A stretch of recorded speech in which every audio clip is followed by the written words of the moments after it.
When you put adult desires over children's needs, then you invert the moral order and you require children to do hard things on behalf of their parents. I was raised by two gay men.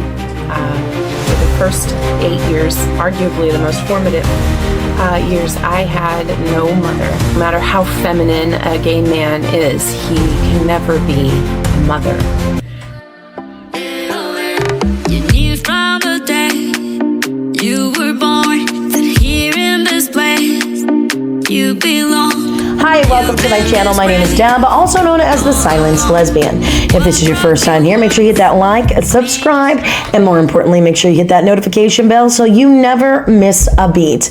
You guys, today we are going to dive right in. Now, I don't know if you guys have watched it. If not, make sure that you go and watch it. But I just did a video about a month ago on the Greater Than campaign, which is ran by Katie Faust, who is a woman who was raised by two moms, and has now made it her mission to overturn Obergefell versus Hodges and make sure no other homosexuals can raise children together again. Today's episode is not about fear.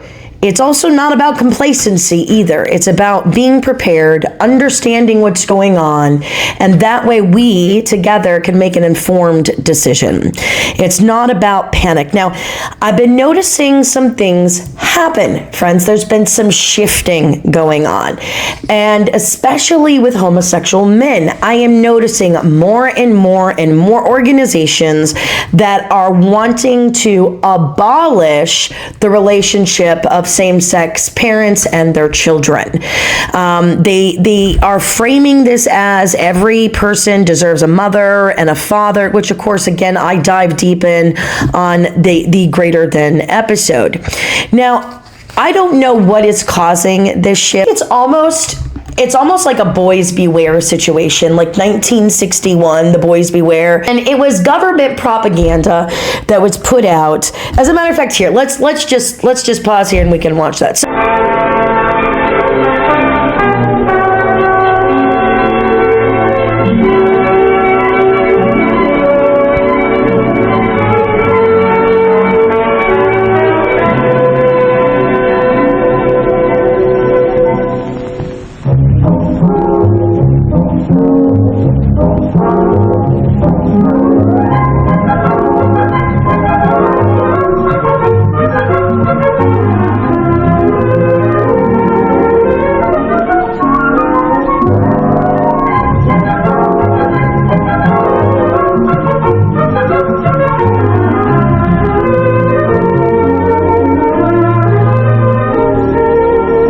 I'm Lieutenant Williams, a police officer attached to the Juvenile Division. I'm on my way to Monroe Junior High School to talk to a group of young people. That looks innocent enough, doesn't it? Lots of young people hitchhike. Seems like a good way to get from one place to another. But sometimes there are dangers involved that never meet the eye. Let's take the case of Jimmy Barnes. Jimmy played baseball all afternoon, and he didn't feel like walking home, so he decided to thumb a ride.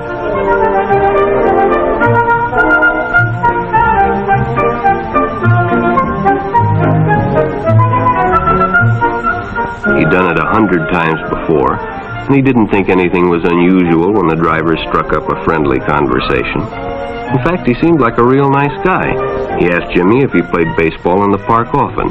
Jimmy told him they practiced 3 times a week and played a rival group on Friday afternoon. The stranger was a good listener, too, and it only seemed minutes before they pulled up in front of Jimmy's house.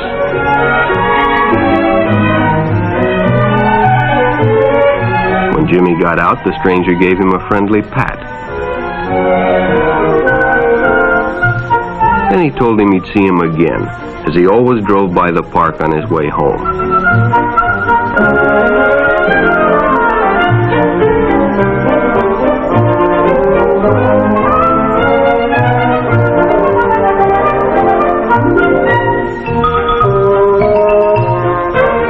Sure enough, the following day, when Jimmy finished playing ball, well, the man was there waiting.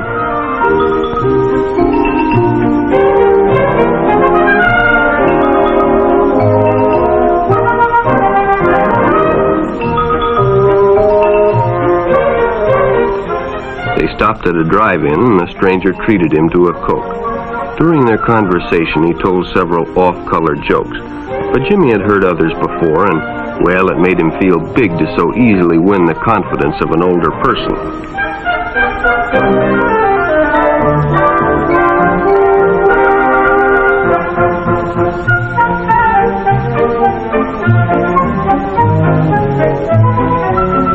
The following Saturday, they went fishing together.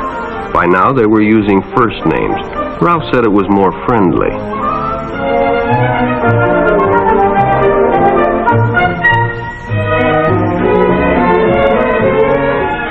Jimmy hadn't enjoyed himself so much in a long time. Then during lunch, Ralph showed him some pornographic pictures. Jimmy knew he shouldn't be interested, but, well, he was curious. What Jimmy didn't know was that Ralph was sick, a sickness that was not visible like smallpox, but no less dangerous and contagious, a sickness of the mind. You see, Ralph was a homosexual, a person who demands an intimate relationship with members of their own sex. But by now, Jimmy felt a fondness for Ralph, and they continued to go places together. Ralph was generous and took Jimmy many interesting places and did many nice things for him. He bought presents and even gave him money, but payments were expected in return. You see, Jimmy hadn't recognized Ralph's approach soon enough. When Ralph first asked Jimmy to go fishing alone, he should have discussed it with his parents or teacher. Finally, Jimmy told his parents, and they reported it to the juvenile authorities. Ralph was arrested, and Jimmy was released on probation in the custody of his parents. But all homosexuals are not passive. Some resort to violence, as in the case of Mike Merrick.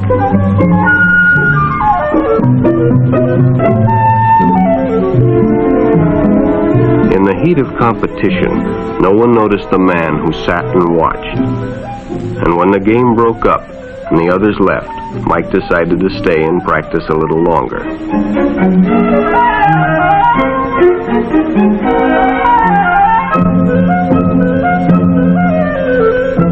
The stranger joined him. He was friendly and, well, it was better than playing alone. But after a few shots, Mike realized he had already overstayed his time and suggested he better leave. The stranger told him if he'd like to stay longer, he'd be glad to drive him home when they finished. Sounded great to Mike. Chance to play longer and get a ride home, too.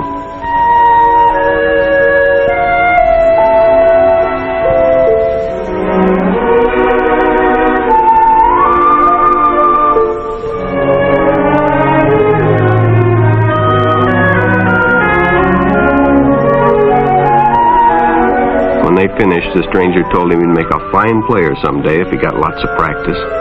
The companionship, the praise, the friendly attitude dispelled any misgivings Mike might have had about going with a stranger.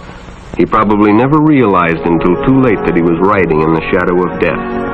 But sometime that evening, Mike Merrick traded his life for a newspaper headline.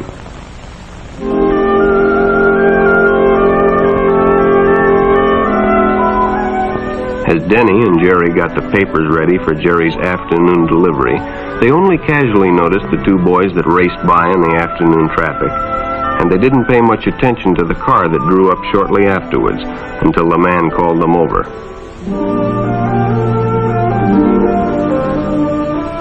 Had two boys been by on bicycles? The boys nodded they had. Could they recognize them if they saw them again? Well, Denny guessed he could. Then hop in, the man said. Those are stolen bikes. Without giving it another thought, Denny got in and the car sped away. Jerry watched.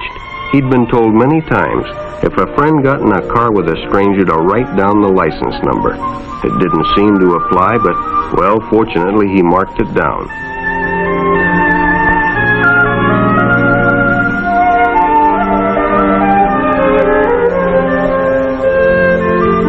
When he delivered a paper to Denny's house, he asked his mother if they'd caught the boys that had stolen the bicycles. Denny hadn't returned, so he told her the story and gave her the paper with the license number.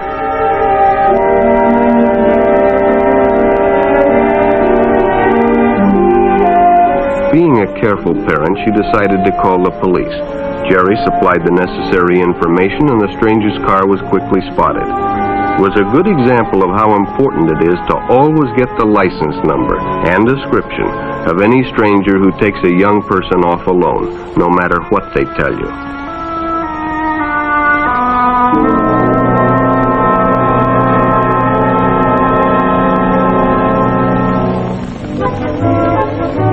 Public restrooms can often be a hangout for the homosexual.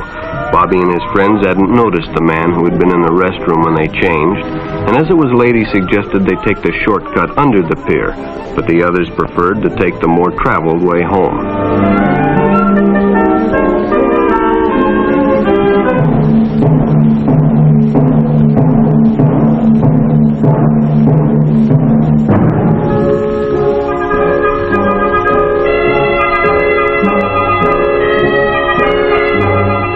Bobby recognized the stranger as the man in the restroom. The shortcut under the pier didn't seem like a good idea at all.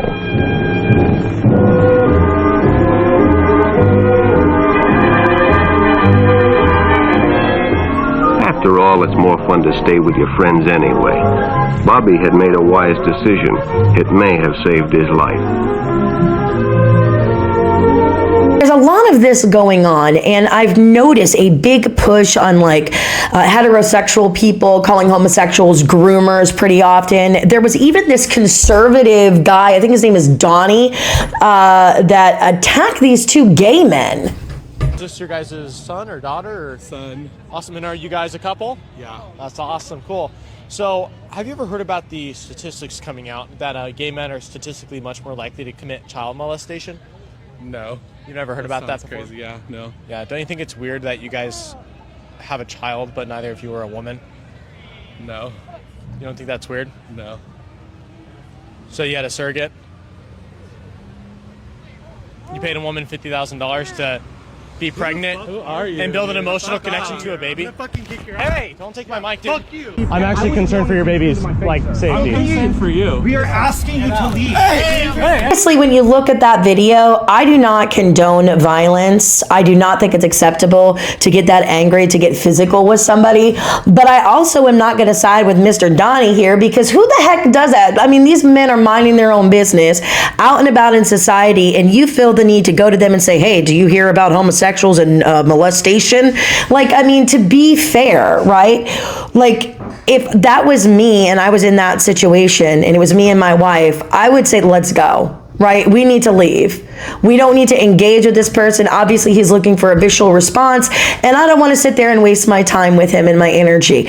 But things like this keep happening. I see couples that are posting, right? They're just posting their family, doing family stuff, and the comment section is absolutely disgusting and repulsive. So I don't know whether or not this is the media that's doing this, social media, different independent organizations, whatever it is, it's causing this uprise of homosexuals and our parentage rights. Because I can remember it used to be just us fighting for marriage equality, right? And now I think, again, this is an attempt just to overturn Oberfeld versus Hodges, but they're framing the argument differently. I hear a lot of times with surrogacy, especially, that it's mainly focused on the homosexual. Now, don't get me wrong. I do think that there can be issues regarding surrogacy, especially if there is not informed consent. Have more babies than you can afford. You know, I've always found this statement from the party that protects children contradictory, because when a child is born into poverty, we know, empirically speaking, that it harms them. Kids born into poverty are 54% more likely to show up to school unprepared. We have MRI studies that show that kids born into poverty have smaller areas of the brain that are linked to learning, development, memory, and emotional regulation. We also know that you are more likely to end up in a life of crime if you are born into poverty. Now, poverty isn't indicative of crime, but it does increase your child's chances of partaking in it. Now, this is particularly a talking point that is shared a lot by Turning Point USA, who also has their influencers saying things like this. Adoption, donation, same-sex parents, surrogacy, IVF. What are the rights of a child being violated in each of those situations? Yeah. So you mean to tell me that you're worried about kids who have gay parents, but you're not worried about kids who are born into poverty, despite the fact that we have plenty of evidence to show that kids born with same-sex parents develop the same as their counterparts. Now, this is not me saying that poor people shouldn't have kids. I am ideologically consistent on this issue. I believe that life is a gift no matter what circumstance you are born into, and we shouldn't inhibit life from happening just because there's the potential of some type of hardship that a kid might face. However, I'm making this video because I want to highlight the hypocrisy in this belief system. Have a bunch of kids even if it harms them if you're a straight couple, but don't have kids if you're a gay couple, even though it doesn't harm them. Having those views is not about protecting kids. It's about protecting your own bigotry. So after watching all of this and seeing these conversations pop up all over the internet, all over my algorithm, all over my feeds, I wanted to separate what I was feeling, which was vitriol, and focus on what was legal. Law. So the legal foundation for same-sex families is still there, right? Marriage equality still exists. Same-sex couples can adopt, we can foster, and we raise children. Those rights are real, and it's important to actually acknowledge those rights still. But what I did find is that the story doesn't end there. One thing I learned, and something I've actually experienced myself, is that building a family as a same-sex couple can sometimes involve additional legal steps depending on how your family is formed. For example, in my own family, my wife and I chose to complete step-parent adoptions. We wanted to make sure that both of us have the strongest legal protection possible as parents. And it wasn't because we weren't already a family. It was because we wanted to make sure that the law recognized us that way in every situation. And that's something I keep saying while researching this topic. Many attorneys who specialize in LGBT family law recommend taking legal steps, whether that's an adoption, a parentage order, or another legal process, depending on your state's laws and how your family was created, whether that be through donor conception, IVF, or even surrogacy. So my takeaway isn't that rights don't exist. They do, obviously. My takeaway is that our families sometimes require a little bit more planning to make sure that those rights are fully protected. That's why I want to encourage everyone who is building a family or thinking about one, not to rely on social media assumptions or even well-meaning advice from your family or your friends. Every family situation is different, and every state has different laws. Talk to an attorney who understands LGBT family law. Ask questions. Learn about what protections are available in your state. And make sure your legal paperwork reflects your family, because it's always easier to put those protections in place before you ever need them and then wish that you had them later. And honestly, I don't think that's fear. I think that's preparation. Knowing your rights doesn't mean you're expecting the worst, friends. It means you're making sure that the people you love are protected, no matter what life throws your way. If people are questioning whether same-sex couples should be parents, what does the research actually say? So the first study that I came across was the National Longitudinal Lesbian Family Study. Now, what makes this one stand out is that it didn't just look at children for a year or two. It actually followed families for decades, from before the children were even born into adulthood. What the researchers found was pretty consistent. These children genuinely showed healthy emotional development, healthy relationships, and positive educational outcomes. In other words, there wasn't enough evidence that simply having two moms negatively affected these children's development. Now, of course, no single study answers every question, but this is one of the longest running studies we have on same-sex parent families, which makes an important piece of the conversation. At least that's what I would believe. Then we zoomed into the second study that I found. Now, the second study came out of Australia and looked at the health and well-being of children being raised in same-sex parent families. One thing that really stood out to me was that the researchers found strong family cohesion. Basically, the children were doing well, and the strength of the family relationships seemed to matter much more than the parent's sexual orientation. Now, that lines up with something we see over and over again in family research. Stable, supportive homes are one of the biggest predicators of healthy outcomes for children. Finally, I looked at the position of the American Academy of Pediatrics. This isn't just one research paper either. It's a review of decades of scientific research. Their conclusion is that children's well-being depends on things like loving caregivers, stability, and healthy family relationships. It's not whether their parents are gay or straight. I think that's an important distinction because a lot of the public conversation focuses on who the parents are while the research consistently asks a different question. Are these children loved, supported? Are they cared for?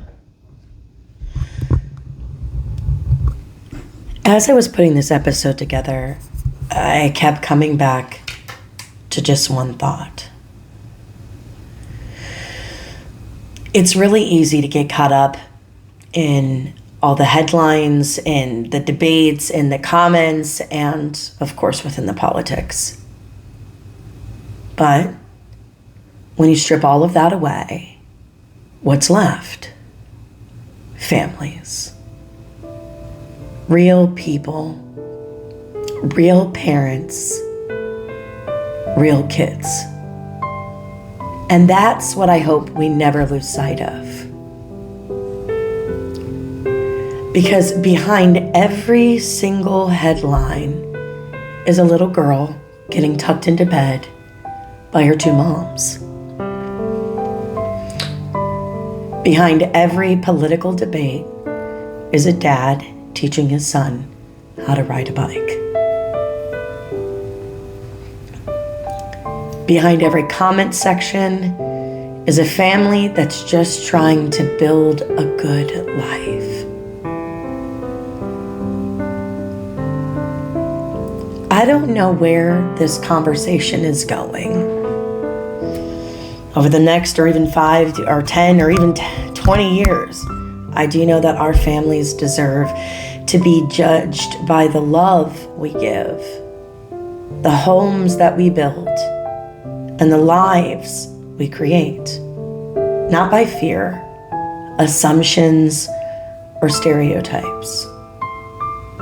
If the goalpost really is moving, then we'll meet the challenge the same way we've met every challenge before. By staying informed, by staying together, and by continuing to live openly and authentically. Because simply existing as loving families is one of the strongest responses that we can give. I want to thank you for spending a little bit of your day or your evening with me. If this conversation made you think, let me know in the comment section below. I genuinely would love to hear your perspective, what your thoughts are in regards to this. And until next time, take care of yourselves, take care of each other, and remember, silence ends here.